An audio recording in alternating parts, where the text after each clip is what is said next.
Hello friends, मैं विनय निर्भीक। Friends, आपका एक बार फिर से हमारे चैनल पे स्वागत है। फ्रेंड्स, कल शाम को जब से आरआरबी एनटीपीसी सेवन्थ फेज़ का नोटिस आया है, तब से कई सारे सवाल आप लोगों के मन में खड़े हो गए हैं। कुछ लोग ये कह रहे हैं कि केवल 2,78,000 उम्मीदवार को ही क्यों बुलाया गया, बाकी का क्या हुआ? क्या बाकी का फॉर्म रिजेक्ट हो गया है? क्या कोविड वालों का भी अब एग्ज़ाम नहीं होगा, जिनको रोका गया था, जिनको प्रेस कॉन्फ्रेंस में बोला गया था कि जिन्हें भी कोविड रहेगा उनका एग्ज़ाम बाद में अलग से शेड्यूल किया जाएगा, तो क्या उनका भी एग्ज़ाम नहीं होगा? क्योंकि नोटिस में लास्ट फेज़ डायरेक्टली लिखा हुआ है। या फिर अभी एग्ज़ाम ही शेड्यूल नहीं हुआ है, क्योंकि कहीं भी पूरे नोटिस में शेड्यूल वर्ड यूज़ नहीं किया गया है, जबकि आपको मालूम है बाकी सभी फेजेस का जो भी नोटिस आया था उसमें लिखा था कि एग्ज़ाम शेड्यूल, मतलब वहाँ पे शेड्यूल हो गया था, लिखा गया था साफ साफ। बट यहाँ पे शेड्यूल के जगह पे प्रपोज्ड वर्ड यूज़ किया गया है, जिसके बारे में मैंने रात में भी एक्सप्लेनेशन आपको दिया था। ये वर्ड का ही खेल होता है फ्रेंड्स। ऐसे ही छठे फेज का नोटिस आया था, कोई भी आपको नहीं बता पाया था कि हाँ इसमें क्या लिखा हुआ है। तब भी लोग बहुत से फेक डेट्स वायरल कर दिए थे। ठीक है, आपको मालूम होगा बहुत से लोग 15 अप्रैल को एकदम कंफर्म मान लिए थे कि 15 अप्रैल से आपका ग्रुप डी एग्जाम स्टार्ट हो जाएगा, लेकिन मैं तब भी मना कर रहा था। अब आप लोग कहेंगे तुम हमेशा निगेटिव फैलाते हो, नेगेटिविटी फैलाते हो, नेगेटिव न्यूज़ देते हो। तो फ्रेंड्स, जब एग्जैक्ट इन्फॉर्मेशन नहीं रहेगा तो मैं क्यों झूठ बोलने जाऊँ कि 10 दिन बाद एग्ज़ाम है, 5 दिन बाद एग्ज़ाम है। एनटीपीसी सेवन्थ फेज़ के बारे में मुझे कुछ दिन पहले मालूम चला तो मैं बता दिया कि आपका सेवन्थ फेज़ जो है जुलाई में ही होगा।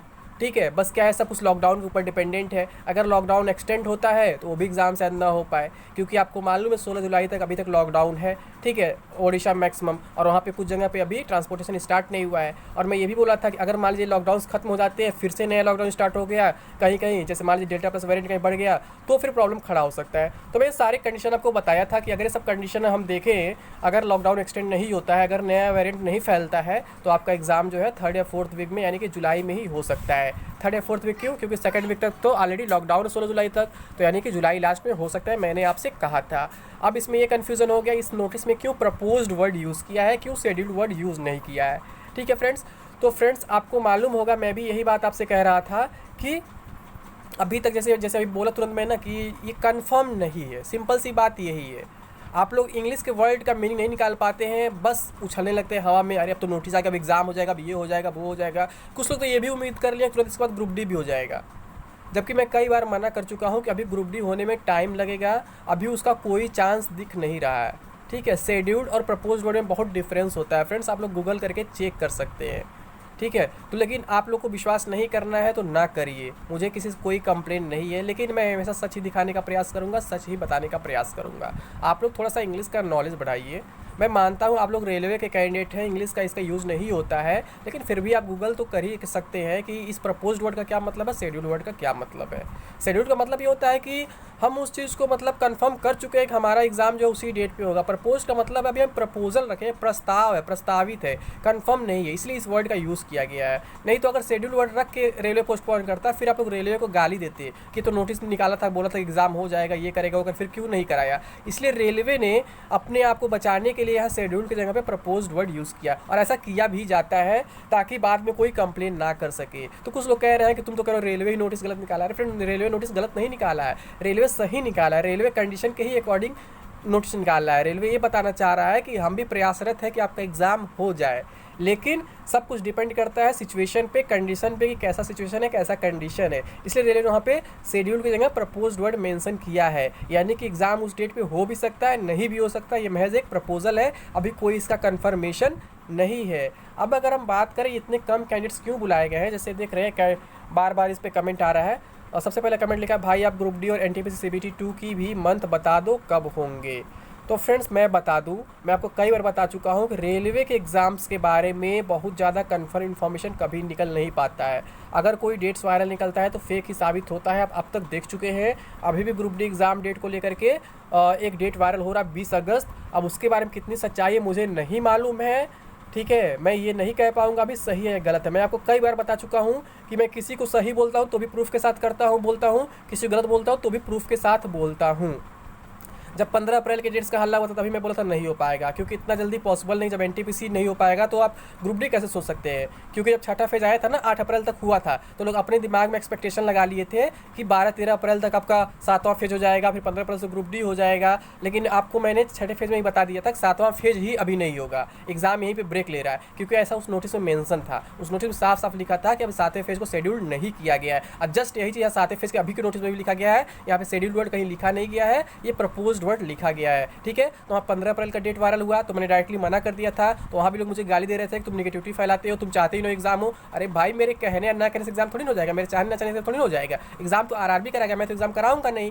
जो इन्फॉर्मेशन लेगा मैं वही शेयर करूंगा। मैं बस ये बोला था 15 अप्रैल से कोई एग्जाम होने वाला नहीं है, यूट्यूबर्स अफवाह फैला रहे हैं। तो बात सामने आपके आ चुकी है, अभी जुलाई आ चुका है। फिर डेट्स वायरल हुए 28, 29, 30 जून वाले आरआरबी एनटीपी 7th फेज को लेकर के, तो मैंने उसे ही फेक साबित कर दिया, पूरा दिखा करके कि कैसे ईमेल रिप्लाई हम ऐसे बना सकते हैं, कैसे कॉल रिकॉर्डिंग में बोर्ड का नंबर शो कर सकते हैं, कैसे फाइल को रिनेम कर सकते हैं, सब कुछ मैंने प्रूफ करके आपको दिखा दिया कि वो भी फेक निकला, सामने आपके था। फिर 6 जुलाई वाली बात वायरल हुई तो मैंने कहा कि इसमें कोई कंफर्मेशन नहीं, मैं कुछ हाँ ना कह नहीं पाऊंगा, आप लोग प्रिपरेशन करते रहे। फिर जुलाई 1 वीक वाला वायरल हुआ, यहाँ भी मैंने बोला कि मेरे पास कोई कंफर्मेशन नहीं है, हो भी सकता है नहीं भी हो सकता है। तो वो सारी बातें झूठ निकल गई, आपके सामने सब फेक निकल गई।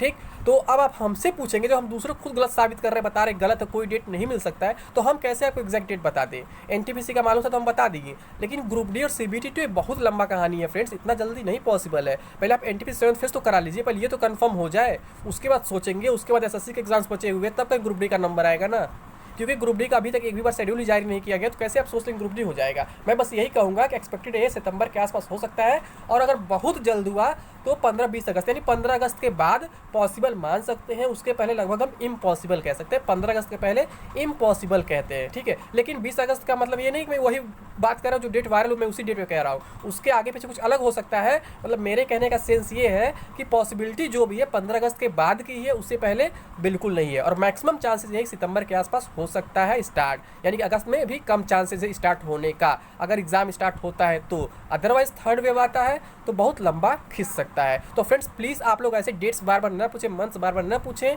क्योंकि इसका एग्जैक्ट इन्फॉर्मेशन निकालना आसान नहीं होता है रेलवे के बारे में। बाकी मैंने एसबीआई का एग्जैक्ट डेट बताया था आपको, आपने देखा था कि एसबीआई का जो था आपका जो 10, 11, 12, 13 जुलाई को हो रहा है, उसका मैंने पहले ही बता दिया था कि वो 10, 11, 12, 13 जुलाई को ही होगा, और उसका कोई एग्जाम डेट नोटिस नहीं आएगा, डायरेक्ट एडमिट कार्ड आएगा। तो वहाँ भी कोई एग्जाम डेट नोटिस नहीं आया, डायरेक्ट एडमिट कार्ड आया, आप देख चुके हैं। ठीक है फ्रेंड्स, तो फ्रेंड्स प्लीज़ ये बात आप लोग ध्यान से सुनिए, अंत तक सुनिए, फिर आप कहेंगे तुमने कुछ बोला ही नहीं, ये नहीं किया, तुम ये बोले तो वो बोले, तो पूरा बात सुनिए, फिर मैं आपको बताता हूँ कि इसका मतलब क्या है। अब आगे यहाँ पे ये कमेंट आ रहा है बार बार, 6 फेज तक टोटल 1.18 करोड़ कैंडिडेट का एग्ज़ाम लिया, बट टोटल कैंडिडेट 1.25 करोड़ था, 7 लाख कैंडिडेट बचा हुआ था 6th फेज़ के बाद, बट 7th फेज़ में सिर्फ 2.78 लाख का ही क्यों एग्ज़ाम ले रहे हैं, बाकी के रिजेक्ट कर दिया। प्लीज़ कन्फ्यूज़न दूर करिए। तो फ्रेंड्स मैं बता दूं, आप यहाँ पे 2.78 का क्यों ले रहे हैं, या फिर कैंडिडेट इससे अधिक है कि नहीं, अभी किसी के पास कोई इन्फॉर्मेशन नहीं है। और मैं बात करूं अगर उनका जिनका कोविड था, जैसे पूछा जा रहा है कोविड वाला भी, यहाँ कमेंट मैंने नहीं लिया वो, कि उनका क्या होगा जिनका रोक दिया गया एग्ज़ाम। तो फ्रेंड्स आपको मालूम है कि ये अधिकारी लोग जो होते हैं नेताओं के दबाव में कुछ भी बोल देते हैं। पॉसिबल ये हो सकता है कि जिनका कोविड की वजह से जो अपसेंट हो गए उनका एग्ज़ाम न हो, ये पॉसिबल हो सकता है। मैं तब भी आपसे बोल रहा था कि ये बस लोग मुंह से बोल देते हैं, करना कुछ और होता है, बोलना कुछ और होता है, बोलने को कुछ भी बोल देते हैं, बट जब करने की बारी आती है तो लोग भूल जाते हैं। या फिर पॉसिबिलिटी यही हो सकता है कि कैंडिडेट्स इतने बचे ही ना हो, केवल 2.78 ही बचे हो, और इसी के अंदर सभी एडजस्ट हो गए हो। ठीक है, आप कुछ लोग रिजेक्शन की बात करें, क्या फॉर्म रिजेक्ट हो गया है, तो फ्रेंड्स इसका भी कोई कंफर्मेशन नहीं है। आप पहले इंटीमेशन लिंक आने दीजिए, अपना चेक कर लीजिए, अगर आपका कुछ दिखाता है उसके बाद मतलब इस फेज में नहीं है या फिर रिजेक्ट कर देंगे तो पता चल जाएगा अपने आप, सिंपल सी बात है। लेकिन अभी कुछ भी कहना इस पर हाँ या ना कि फॉर्म रिजेक्ट कर दिया बाकी का, या फिर नहीं कराएगा अपसेंट वाला को तो वालों का, तो ये सब कंफर्म नहीं है, अभी कुछ कहा नहीं जा सकता है। ठीक है फ्रेंड्स, अब हम दिखाते हैं जो वर्ड है, शेड्यूल नहीं लिखा है यहाँ पे देख लीजिए, पहला लाइन है इट इज़ प्रपोज लिखा हुआ, जो अभी तक किसी भी नोटिस में नहीं लिखा गया। ऊपर भी लिख दिया है कि लास्ट फेज़ है, मतलब कि हर तरफ से कंफ्यूज कर दिया रेलवे ने, बोला 7th एंड लास्ट फेज़ भी है, और प्रपोज बोल रहा है, और अभी हमको लग रहा है कुछ कैंडिडेट्स कम भी, जैसे कमेंट बॉक्स में बताया जा रहा है कि अभी ज़्यादा कैंडिडेट्स बचे हुए थे। तो अभी देखिए कुछ भी हो सकता है, अभी कुछ भी कहा नहीं जा सकता है। ठीक है, तो आप खुद समझ सकते हैं कि इसका मतलब कुछ भी हो सकता है। अभी किसी के हाथ में कुछ नहीं है, तो पहले से फेक इन्फॉर्मेशन फैलाने का कोई मतलब नहीं है, ठीक है। फेक न्यूज़ फैला के मुझे कुछ मिलेगा नहीं। तो उम्मीद करता हूँ आप लोग ऐसे बार बार फालतू अब सवाल नहीं पूछेंगे कि ये एग्ज़ाम कब होगा, वो एग्ज़ाम कब होगा, डेट बता दो, ये कर दो, वो कर दो। फ्रेंड्स, इतने दूर की बात कोई नहीं बता सकता है। जब अभी तक रेलवे में इसमें कुछ चर्चा ही नहीं हो कब होना है कब नहीं होना, तो कैसे कोई बता देगा। जो इन्फॉर्मेशन मिलता है मैं आपको बता देता हूँ, ठीक है। तो उम्मीद करता हूँ आप लोग को पूरी बात समझ में आ गई होगी। तो अभी के लिए बस इतना ही। Thank you. जय हिंद, जय भारत।